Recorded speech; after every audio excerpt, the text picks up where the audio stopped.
साथियों, आज के युग की मांग है कि हमें अपने अंतःकरण को विस्तार देना होगा। हमारी चेतना का विस्तार देव से देश तक, राम से राष्ट्र तक होना चाहिए। हनुमान जी की भक्ति, हनुमान जी की सेवा, हनुमान जी का समर्पण, ये ऐसे गुण हैं जिन्हें हमें बाहर नहीं खोजना पड़ता। प्रत्येक भारतीय में भक्ति, सेवा और समर्पण के भाव समर्थ, सक्षम, भव्य, दिव्य भारत का आधार बनेंगे। और यही तो है देव से देश और राम से राष्ट्र की चेतना का विस्तार। दूर सुदूर जंगल में, कुटिया में जीवन गुजारने वाली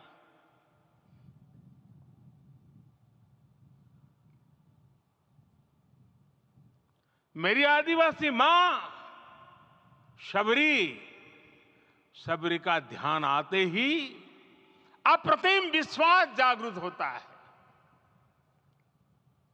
मां शबरी तो कब से कहती थी, राम आएंगे।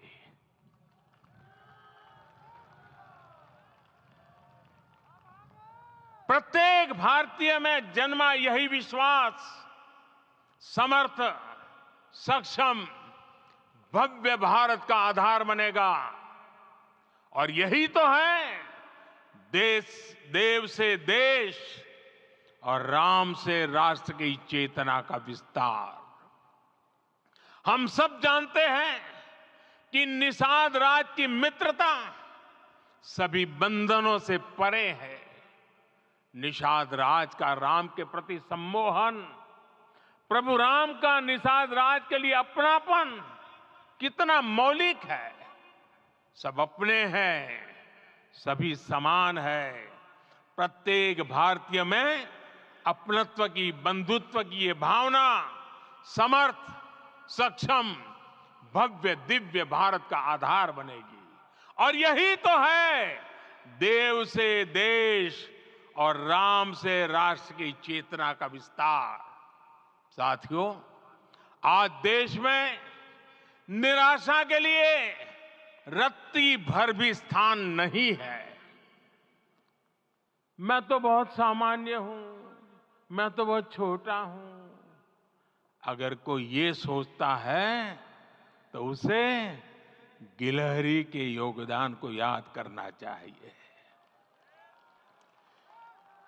गिलहरी का स्मरण ही हमें हमारी इस हिचक को दूर करेगा, हमें सिखाएगा कि छोटे बड़े हर प्रयास की अपनी ताकत होती है, अपना योगदान होता है।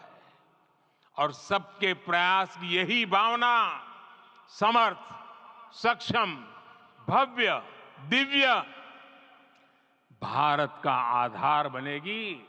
और यही तो देव से देश और राम से राष्ट्र की चेतना का विस्तार। साथियों, लंकापति रावण प्रकांड ज्ञानी थे, अपार शक्ति के धनी थे, लेकिन जटायु जी की मूल्य निष्ठा देखिए।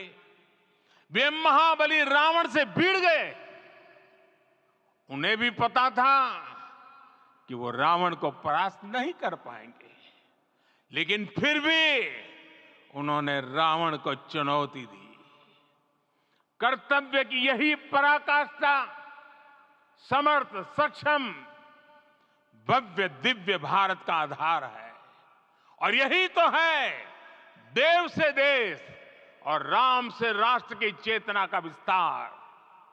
आइए हम संकल्प लें कि राष्ट्र निर्माण के लिए हम अपने जीवन का पल पल लगा देंगे। राम काज से राष्ट्र काज, समय का पल पल, शरीर का कण कण राम समर्पण को, राष्ट्र समर्पण के ध्येय से जोड़ देंगे।